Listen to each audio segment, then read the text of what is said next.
Navigating the application process to a prestigious university like Cambridge can feel both exciting and daunting. With its world-class academic reputation, unique collegiate system, and rich history, Cambridge offers an environment that fosters intellectual growth and personal development. However, applying to such an institute requires careful thought, planning, and a clear understanding of what makes the university special. Hello, everyone. My name is Hezran from Prodigii.ai, bringing the secrets and insight of Ivy League schools to your screens. Today, we're thrilled to have a special guest who's currently attending Cambridge University. Hi, Amir. Hello. Hi, thank you How for you doing? joining us. So in this discussion, we'll explore Amir's experience who have gone through the Cambridge application process and are currently thriving within the university's academic and vibrant social settings. From insights into the admission process to tips on balancing academics with extracurricular, let's dive into some key questions that will shed light on what it truly means to be part of this distinguished institution. So Amir, let's start with what inspired you to choose Cambridge University and how did you get to know that was the right fit for you?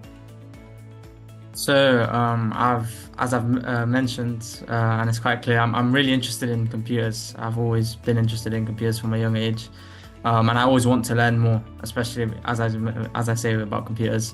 And Cambridge is an institution that's known throughout the UK. It's renowned for being like a world-class top institution, along with Oxford. These are both Oxford. They make up Oxbridge, right? So I really wanted to go to Cambridge to learn as much as possible. I mean, Cambridge has the leading experts in the field. And I've also heard that Cambridge is extremely challenging. I mean, challenging to get to. And once you're inside Cambridge, it's quite challenging to complete the degree in terms of intensity. And I find like I've always had a passion to throw myself into uncomfortable and challenging situations. And I think that's where you find the most growth. So that was one of the biggest motivators. I really enjoy developing myself both personally and academically and professionally.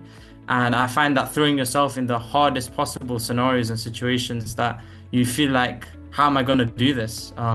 That's when you grow at the fastest rate. And I think that was one of my main motivators, along with obviously there's experts in the field here. I mean, Alan Turing went to Cambridge University. I even applied to, I'm at the same college as Alan Turing himself. So that was another big motivator, seeing the great renowned people that came, alumni from Cambridge. And yeah, so that's why I applied for Cambridge. Wow. All right. Can you walk us through the Cambridge admission process? What are some of the key things that applicants should focus on and stand out? So there's three main parts of the application process. There's the personal statement, the TMUA admissions exam for computer science. It depends on which subject you do. Some subjects do have an admissions exam, some don't. For computer science, it's the TMUA admissions exam. And then finally, there's interviews, and each college does interviews differently. So if I was to go through the exact process for me, I started thinking about Cambridge, I'd say from around year 11. People started suggesting it to me because I was achieving excellent grades in my secondary school. And from there, I started thinking about it. And as I mentioned, it looked like a great institution to go to learn about computers as fast as possible and learn as much as possible. And so I started preparing, especially for the admissions exam, the TMUA. It's quite difficult, and it's made that way. You're given very limited time to complete it, and on purpose, obviously. So I started preparing for it from around year 12. From the start of year 12, I started looking at past papers, and I slowly started increasing the intensity of the preparation, especially leading up to the summer before the actual exam. The exam's around October time in year 13. So throughout that summer, I was just doing so many TMUA past papers again and again. I'd recommend highlighting questions that you get wrong or find quite confusing and going over them again at a later date when you've forgotten how to do it, to just make sure you're keeping your math skills really sharp.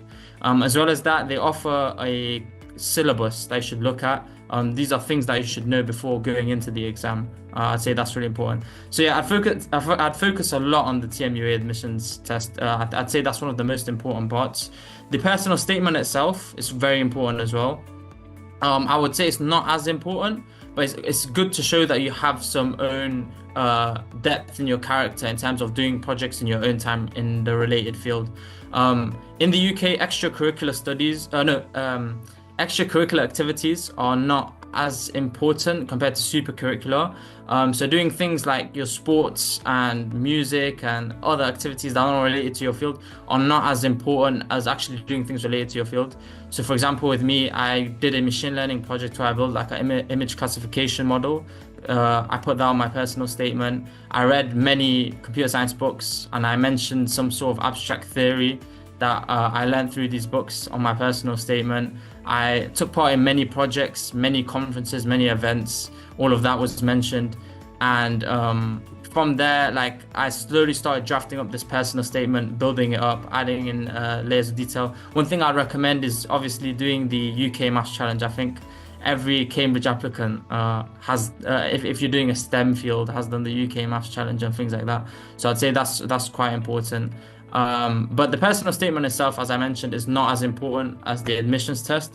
And then the interview, I'd say the admissions test and interview are equally as important. So I'd probably say there's a 40% priority to the admissions test, 40% to the interview, and around 20% to the personal statement. So then the interview itself is quite difficult as well. It starts off, it depends from college to college. I applied to King's College, but at my college we had two interviews, and they both began by giving me a Wikipedia article on a certain a piece of theory that we learn in university, in the later years as well in university. And you're given 1 hour to acclimate yourself with this new concept, and then you are tested on it. And you're not just tested on how much you can regurgitate from the Wikipedia article itself, but how much you understand and how much you can build up from that. So the questions start off easy, as I mentioned, a little bit of regurgitation of knowledge, but then get progressively harder where you have to sort of problem solve and use the knowledge that you've just learned in creative ways to come up with solutions. And I'm sorry if I'm going on for too long, No, but it's all right. one thing that I'd say is really important is that in the interview process is being quite honest, especially with the interviewer. So if you're stuck and you've thought things quite thoroughly through, just ask them for help, or ask them for advice. I wouldn't say I'm stuck, but I'd say I've thought of these things so far. How do you think I can better approach the problem? I'm not sure if I'm making progress right now. And sort of walk through your way of thinking out loud. I recommend just doing mock interviews and practicing this with maybe your family, by yourself, or with friends, just talking through your problem solving process. I'd even say that helps you think better as well. I've noticed when I speak to myself, I come up with better ideas. So I'd say that's quite important. And as well as that, important tip for the interview is if you're stuck on a question, always like grab a drink of water or ask them to repeat the question. In my interviews, one thing that was quite strange is that they did not mention my personal statement, or they mentioned very little of it. So I didn't find that I was too harshly grilled on my personal statement, but it was more of a way to assess my intellectual ability and capability, rather than obviously the personal statement itself. I mean, that's a very quick, brief overview. I could go on and on about the admissions process, but I Thank hope that was you. quite helpful. Yeah, thank you, Amir, for the detailed answer for that. It seems like you kept yourself really busy before even the process. So, what was the most challenging part of the application process, and how did you come over it? This is quite personal to myself, but I'd say the most challenging part was the admissions test because I placed so much emphasis on it. Because you do have to pass the admissions test to get to the interview stage. I placed so much emphasis on it. I started practicing from year 12 time, so maybe around 1 year prior to it. I felt really, because of that, I felt really stressed and pressured before the exam. I mean, I put in so much work and effort, and if it went wrong, that Yeah. would be the end of it. That I felt like that effort would be not wasted, but it could have been allocated more better, in a better way. So before the exam itself, I was so stressed that I struggled to sleep the night before. I think I was lucky I managed to get around 30 minutes of sleep. So it's quite bad. Yeah. And as well as that, I was feeling quite ill. I think I had caught I'd caught something at the time, and I was feeling quite ill before the exam. So the combination of those two things occurring in like the worst possible time right before the exam was quite very stressful, I'd say. But I still went into the exam room and I did as best as I could. And right after the exam, I thought, there's no way I'm getting in. I mean, everything's gone wrong. This is all bad news. There's no way I'm getting in. So I had already accepted that I'm most likely not getting in. But I managed, I don't know how, but I managed to do well in the exam. So that was quite surprising. And when I saw that I was invited to an interview, that was extremely surprising as well. So I made sure to do my best in the interview. And I'd say I'm quite good at interviews. So it came quite naturally to me, the interview process itself. So I'd say the actual admissions test was hardest for me. Right. Oh, wow. So how would you describe the academic environment at Cambridge? What sets it apart from other universities? The academic environment is very intense, very work heavy, but I'd say this comes with good and bad. So obviously some people prefer a more relaxed environment.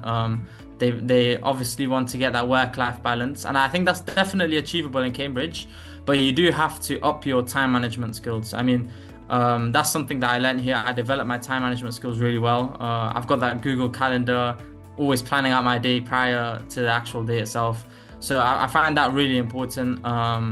And because of this high intensity, you develop at a very quick rate compared to other students at other universities. And also because of that, they do make terms shorter in Cambridge, which is quite shocking. So it's 8 weeks compared to I think 11 to 12 weeks at other universities, and we cover more modules within that time. So it's very intense. You do have to put in a lot of work to keep up. I'd compare it, the amount of hours you put in would be similar to a full-time job or even more. But obviously, if you're passionate about your subject and you enjoy your subject, that's something that you should be more than happy to do. I mean, I was a little bit intimidated before starting my year, my first year. I was told by everyone how it's kind of hellish by the amount of work you get. But actually, I found that I quite enjoyed it. I enjoyed learning so quickly. As I mentioned before, I enjoyed developing quickly. So learning so many different things and getting to touch so many different modules at the same time, it was really enjoyable. Another thing that sets it apart to other universities is it's one-to-one, or sometimes it's like a one to a group, but it's a very small group, and it's supervision sessions where you sort of have someone who's an expert in the field, usually a PhD student or a fellow themselves. A fellow is like a professor, so they would teach you, not teach you, but sort of review the lectures you've been through in that module, and you sort of have these supervision appointments every other week, and you're assigned like homework kind of before the supervision itself that you would submit to the supervision. And these homework questions are not just regurgitation of the lecture. As I mentioned, it's very similar to the interviews, and so the interviews give you a really good glimpse of what life in Cambridge is like. The lectures teach you something, and these supervisions take that knowledge to the next level. So you have to use the knowledge you learn in lectures combined with your own problem solving and creative skills to sort of build up from there and answer these supervision questions. And then you go through the supervision with your supervisor and possibly other students and sort of bounce ideas off of each other about how you'd approach different problems. So it's a really good way of reviewing and also thinking about different approaches and also even learning. So I'd say the environment here is very tailored towards learning. So if you're passionate about your subject, which I hope you are because you're applying to an Oxford university, it's really great. It's not comparable to any other university. Wow, okay. Can you also share any tips on securing scholarships or financial aid for prospective students? Cambridge itself offers bursaries at most colleges for students from disadvantaged backgrounds. Okay. But as well as that, you can look to certain families who provide scholarships or grants. I always get emails from time to time for grants for different things. I mean, you get grants to travel, go hiking, go to movie theaters. I don't even know. There's so many different grants available. So I'd say that's not a big worry. There's also the University Humanitarian Fund if you come from a country of conflict. And that covers your whole degree and I think accommodation as well. So it's not something to worry about. If you do your research, you can definitely find different places where you can apply for grants and scholarships. Oh, great. Thank you. Thank you for sharing that. All right, Amir, what's the one myth about Cambridge that you would like to debunk for future applicants?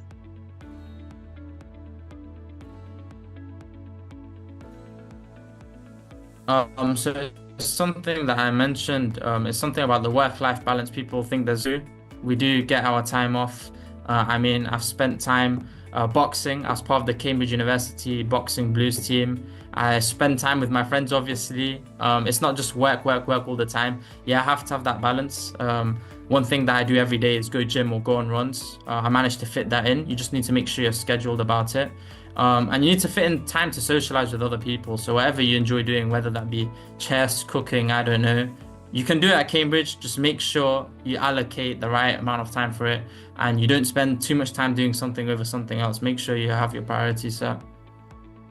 You kind of answered my next question as well, that I want to ask you how students balance academics and social life at Cambridge, and what sort of extracurricular activities do you recommend? So extracurricular activities, I recommend anything you enjoy. I would not do something, I mean, you could do something related to your subject, but I would not personally do so. I do go to this is not Cambridge provided extracurricular activities, but I do go to things like hackathons and conferences. I mean, that's quite nice. But if you join a society that's doing the same subject as what you're doing, I find that it's a bit too intense for you. You're getting too much of the same sort of material, and Yeah, it's quite tiring. So I'd say you need to sort of adjust and switch to doing something that you enjoy that's in a completely different area. So you have that time to just relax and take your mind off of things. And I just there's so many different extracurricular activities. I mean, Cambridge is famous for punting, where you go on the river and you punt on yeah, a boat. But there's so many other things you can do. As I mentioned, boxing. There's all the sports, so football, badminton, any sport. If there's a thing that you need to do, you can find a society for it. And if there isn't a society, you can create one yourself. So any sort of extracurricular activity that you enjoy, just go ahead and do it. Because that will bring enjoyment. And it will also help you take your mind off of the work. So yeah, that's absolutely, what I'd say. absolutely. So, Amir, what was your biggest culture shock and or surprise when you first started at Cambridge? I'd say my biggest culture shock is that Cambridge does have its own culture, and as I mentioned, it's sort of as even you mentioned, it's quite a study work related culture. And when you come here, it's when I come here and come back home, I find that there is a quite I've actually changed. It's a different me. So you sort of adapt to this culture because everyone else around you spends a lot of time studying. You just find it natural to spend a lot of time studying as well. So it's something to get. It's something at first year that seems quite intimidating, but once you spend a while here, you sort of get used to the difference in terms of how like the amount of studying people do compared to back home wherever you come from. Another cultural difference I'd say is I come from quite a disadvantaged background. So coming to Cambridge, there is a little bit of a change in terms of people's backgrounds and meeting people of different backgrounds compared to like the people from back home for me. So I'd say that was a little bit of a culture shock as well. It was sort of different, something new. But I find that it's quite easy to adapt to. Just after spending some time here, you sort of get used to it. You sort of get used to the study culture. So I think it's nothing too crazy or too bad. It's not like going Yeah. to a different country. All right. Can you share a member of the experience or a moment from the time that you're in, you said you're in second year in Cambridge, that really defines your journey so far? This is a very difficult question. Because there's so many moments that I felt quite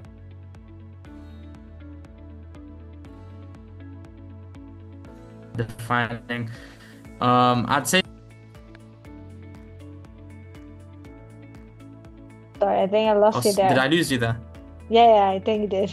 Yeah. Sorry. I'll go through the question. So, wait, could you repeat the question actually? Sure, sure. So I was just asking, Can you share a memorable experience or a moment that from your time that you've spent so far in 2 years that really defines your journey? As I said, I don't know if you caught it, but that I can't say one exact opportunity was quite defining. I'd say the whole experience itself changed me as a person. I noticed a lot of growth since I began university in terms of personal development, but also academic and intellectual development as well. I'd say Cambridge, the main thing about Cambridge is the connections it provides you with. And just talking to other great minds and bright people it develops you in so many different ways. I mean, getting introduced to all these different approaches from people who think in so many, as I said, diverse ways. It's really useful, and you'll notice yourself develop a lot of character. As well as that, as I mentioned, these connections help you find different events that are going on in Cambridge and outside of Cambridge. And through these events, going to different places, maybe even going to different countries, you learn a lot about different cultures, about different people's way of life, and you take a lot of advice. I'd recommend when you come to Cambridge, sort of be a sponge and just absorb as much knowledge, advice, everything you can from all the people around you, because everyone here is extremely bright. So I'd say there's no quite defining moment, but I'd say the whole experience itself has changed me so much as a person. Wow. Okay. Lastly, what advice would you give to students aspiring to join Cambridge or any other top universities? One advice I'd say is to not be intimidated. No matter where you end up, even if you don't end up at these top universities and you get rejected, there's always a path. There's always, as long as you try, you will get there. I mean, it's simple statistics. If you keep repeating an event, you'll end up getting there than if you just like give up. So I recommend keep on trying. Even if you do get rejected and go to a different university, you can always achieve your dreams and aspirations. Just keep on trying and pushing for it, and along the way you'll develop so much as a person. And another thing, as I said, don't be scared, don't be worried. Everyone else is in the same boat as you, especially when it comes to the application process. So just think about everyone else is worrying, so why should you worry? You know, it even gives you an advantage if you don't worry. But it's definitely it's a very hard process, and I'd sort of say it's a little bit of a lottery, because at the end of the day, when people apply for these universities, the top applicants are sort of not the same, but have very similar credentials and resumes. So it sort of becomes a lottery at that point. So even if you do get rejected, do not feel disappointed or discouraged. Just keep on pushing and go for something else, hopefully. Great advice, Amir. Great advice. I say just keep swimming. Thank you for Yes. sharing your invaluable insights and experience with us today. It's clear that Cambridge University offers not only an exceptional academic environment, but also a rich, supportive community that encourage personal growth and success. I mean, the advices and tips that you've provided will no doubt inspire and guide future applicants as they navigate their own journey towards a higher education. Once again, if you enjoyed this episode and want to hear more about Prodigii.ai, make sure you subscribe to our podcast and leave a review. Your feedback helps us bring the best content possible. Don't forget to follow us on social media at Prodigii.ai for updates, and share this episode with anyone who might benefit from it. Once again, thank you for listening. I'm Hezran from Prodigii.ai. Until next time, keep striving for excellence and reaching your dreams. Goodbye and take care.